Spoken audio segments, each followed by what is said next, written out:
Bien, ya estamos con nuestra primera invitada anunciada, Giovanna Peñaflor, gran amiga, una estupenda analista y además destacada también encuestadora, experta en encuestas, directora de IMACEN. Bienvenida al programa. Muchas gracias, Oscar, por la invitación. Bien, queríamos invitarte hace tiempo para analizar, digamos, lo que está pasando en el Perú, y esta semana ha sido ideal para esta invitación, ¿no es cierto? Sí. Nada aburrida. Se van cuatro ministros, entran otros, se cuestiona a un ministro de entrada, ¿no es cierto? Y la primera pregunta que quería hacerte era la siguiente. El 23 hace un mes, menos de un mes, explota y este accidente que ha tomado lamentablemente a vidas de 30 o 31 inocentes en Villa El Salvador.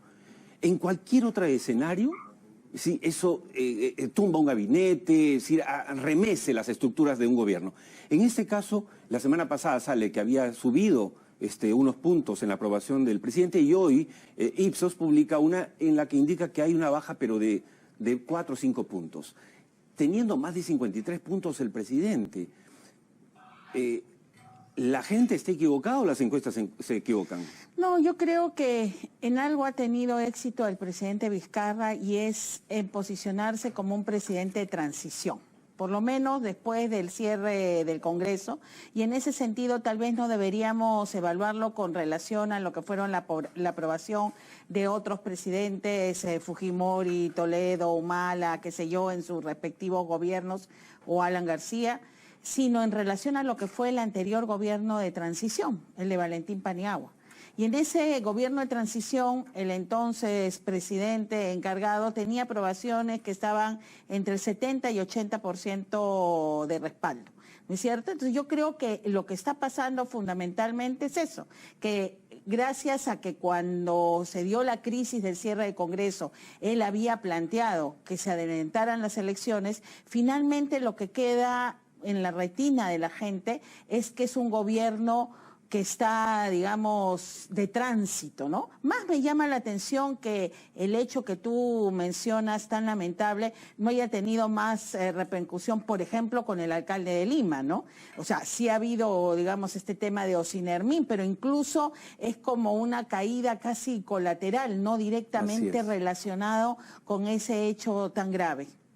Ahora, esto indicaría que, para hablarlo en sencillo, ¿está tefloneado Vizcarra por la lucha anticorrupción? Porque parece todo rebotarle, no, por todo eso rebalarle, digo, ¿no? Yo no creo que sea la lucha contra la corrupción, sino que es el tema de estar dimensionado en que es alguien mientras tanto. Él no fue escogido directamente. O sea, las expectativas, según tú, de la gente son bajas. Son bajas. Entonces dicen, bueno, que siga ahí hasta que venga el siguiente. Que eso se ve cuando se hace la comparación entre los niveles de aprobación general y lo que es la aprobación a la situación económica, a la seguridad ciudadana, a la salud, a la educación, aspectos todos en los que en general como gobierno está muchísimo más bajo. O sea, no es alguien que está solucionando problemas y creo que la gente medio se resignó al tema de que no va a solucionar nada, como no sea permitirnos llegar al bicentenario transmitiendo de un presidente democrático a otro, lo cual tal vez uno cuando escucha cosas como los de República Dominicana dice, bueno, de repente eso es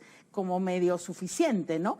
Lástima, digamos, para la evaluación del bicentenario, pero aparentemente pues no estamos en capacidad de otra cosa. Ahora, pero eso es para Martín Vizcarra.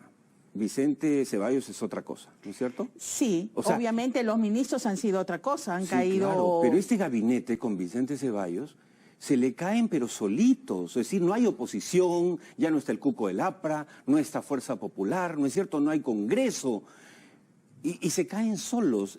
¿Tú crees que Vicente Ceballos tiene cuerda para rato, para el 2021, o que sus días están contados? Bueno, yo creo que indudablemente, más allá de que legalmente, ¿no es cierto?, él no está obligado a presentar los decretos de urgencia, a defenderlos, yo creo que sí sería sumamente difícil para conseguir un premier que vaya a defender lo que hizo otro, ¿no es cierto?, con las complejidades del caso. Entonces, ahí tiene, digamos, una mecha, ¿no? Ese es su seguro de vida por el momento. Por el momento, claro, pero creo que eso definitivamente se agota. Además, que han habido cosas pues en estos nuevos nombramientos, ¿no? Que hacen pensar que el gobierno no aprende de los errores, ¿no?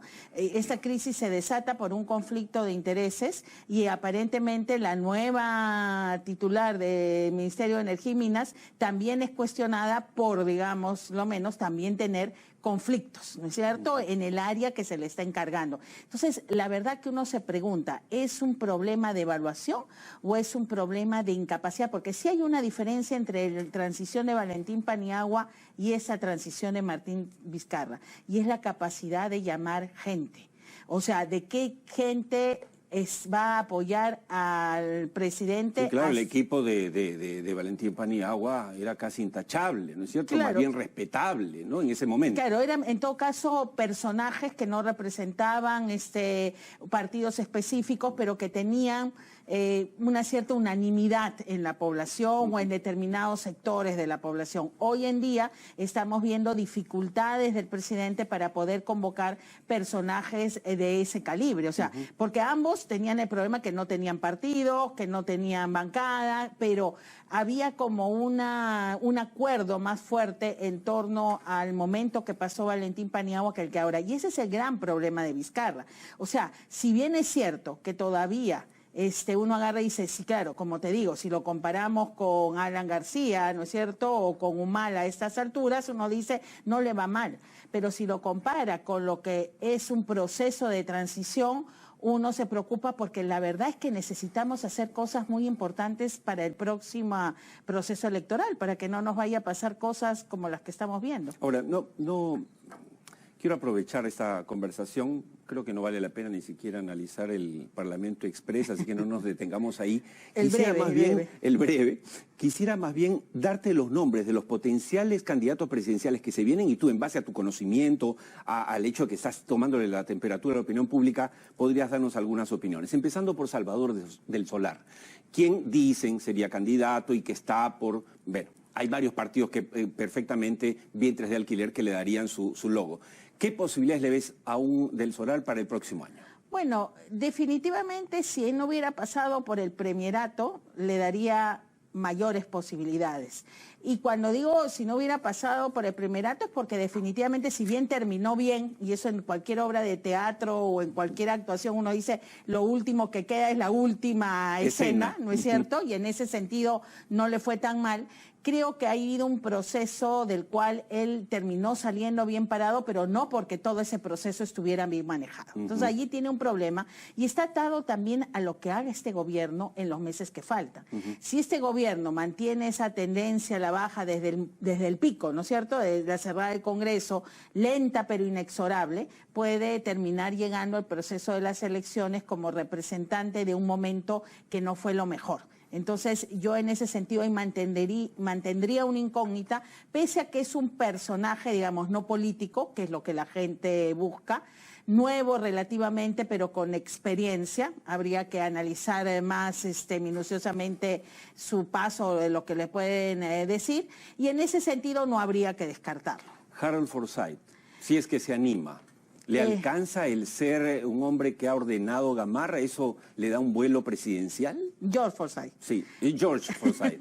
¿Qué dije yo? Sí, Harold. Harold, su padre, claro, que lo conozco tanto tiempo. Exactamente. George, el alcalde de Mira, La yo Victoria. creo que ese podría ser un parto prematuro, ¿no? O sea, que es definitivo. Bueno. Y que en ese sentido también de diagnóstico un poco dudoso, ¿no es cierto? Porque claro, cuando uno ve los otros candidatos, por ejemplo, Salvador no es seguro que esté, hay como una tentación, yo creo, ¿no? Es decir, este es el momento único, pero en realidad creo que es un personaje que necesita todavía demostrar más en el tema de gestión.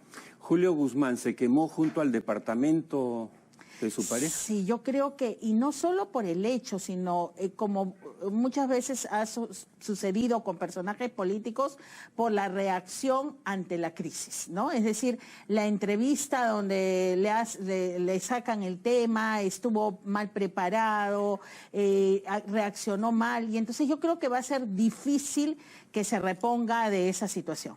Raúl Descanseco obviamente está haciendo todos los merecimientos y está haciendo todo lo que puede para ser el candidato natural de Acción Popular. ¿Le ves opción?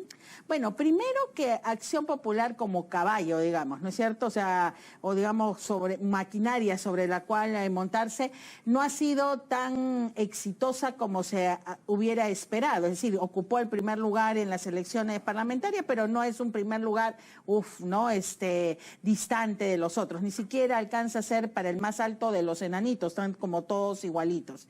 Entonces, ese es un primer problema. Lo segundo, que él es político, ¿no es cierto? Tiene un pasado político, tiene que, en un momento que la gente busca renovación, o sea, cosas nuevas, puede aparecer como más de lo mismo para estos sectores que... Parte del statu quo de la, exactamente, de la ¿no? partidocracia tradicional. Exactamente. Yo creo que allí tiene él problemas, digamos... Tendría que reinventarse políticamente. Tendría, o sea, lo hemos visto en otros personajes en América Latina, ¿no? Que siendo parte del establishment logran aparecer como novedades, pero lo veo difícil en su caso y más que nada porque él debería haber ya empezado una campaña de posicionamiento, no solamente una campaña para manejar desde dentro del partido o para ver si el partido lo apoya o no, sino con cara a la gente. Daniel Urresti no ha disimulado su deseo de protagonismo, ¿no? Esta suerte de sheriff nacional, ¿no es cierto? Ahora apenas ni siquiera juramentado, dice que el partido es él, que la bancada manda a él, etcétera. Y no hay duda de que tiene ganas de postular. En el Perú de hoy, en el Perú que ha votado por Podemos, por UPP, por FREPAP, Urresti ¿tiene opción como candidato? Bueno, porque es un personaje que la gente asocia con un problema hoy día grave como es el de la seguridad ciudadana, que tiene ese signo de carácter fuerte, entre comillas, ¿no? Que le gusta a ciertos sectores de la población, deslenguado para hablar lo que algunos ven como franqueza. Bueno, lo que importa es la percepción en la que se ve, y le va a dar dolores de cabeza al gobierno, porque ya lo hemos visto con esta decisión de quitarle el tema de la guardia a los congresistas, ¿no? El nuevo Congreso será breve, pero se están ubicando mejor en el sentido de decirle, bueno, sí, quítenlo, pero quítenla también al presidente o a los ministros o a quien fuera. Yo creo que se van a poder faltosos, pero así al... Pero yo creo que por la línea de aceptar las cosas, ¿no? O sea, creo que es las primeras declaraciones de Urresti justo en ese caso fueron porque es un hombre con olfato político. Sí, sí. Y eso creo que lo puede ayudar a ser de repente el ganador dentro de los del status quo. ¿Coincides conmigo en que Verónica Mendoza posiblemente se ha suicidado políticamente en el momento que anunció un pacto con Vladimir Cerrón y Yehude Simón y perdió a dos de sus gentes más importantes como Marisa Glave e Indira Wilk? Yo creo que los problemas de Verónica Mendoza son más estructurales, tienen que ver con el problema de la izquierda en general y que viene desde hace tiempo, ¿no? Es buena comparsa, pero no logra generar una base de apoyo lo suficientemente grande como para hacer el que pase a segunda vuelta. Creo que definitivamente la baja de un personaje como Indira, o sea, la toma de distancia de gente que estaba alrededor con ella, le va a ser costosa. Como también el hecho que ha quedado claro que hay otras opciones de izquierda, como incluso en la anterior ocasión, Gregorio Santos desde la cárcel le quitó el 5% con el cual hubiera pasado. Entonces, realmente por eso, han pasado los años desde esa elección y la izquierda sigue sin definir una propuesta que realmente pueda aglutinar a sus distintos públicos, ¿no? Bueno, nuestro inmisericordia coordinador me dice que ha terminado el tiempo, pero vamos a hacerte la última pregunta, que sería el cierre. ¿Podría convertirse César Acuña, van a creer que estoy loco, ¿no?, en la última esperanza blanca de la derecha peruana en las próximas elecciones? ¿No es acaso un candidato que, por su extracción humilde, por el éxito que ha logrado como emprendedor, podría tener algún éxito? Uy, seguramente a ese sector de la derecha le acabas de dar dolor de estómago. Pero en realidad yo creo que el problema de César Acuña es justamente no asumir, ¿no es cierto?, que él representa al sector emprendedor más que al de la derecha, y la derecha finalmente se terminará de dar cuenta o no en el proceso de que en el fondo representa la continuidad del modelo. Pero el gran problema de César Acuña es que ha desperdiciado la oportunidad de esta elección. O sea, los resultados obtenidos no han estado a la altura de procesos anteriores, y él tampoco ha empezado el reposicionamiento que necesitaba después del proceso presidencial anterior. Bien, Giovanna, muchas gracias por haber estado con nosotros. Sustancioso todo lo que ha dicho. Yo estoy seguro que todos los partidos están muy atentos a lo que han sido tus opiniones, en base obviamente a la experiencia, a la lectura de la opinión pública permanentemente. Muchas gracias. Muchas gracias a ti. Quédate conmigo.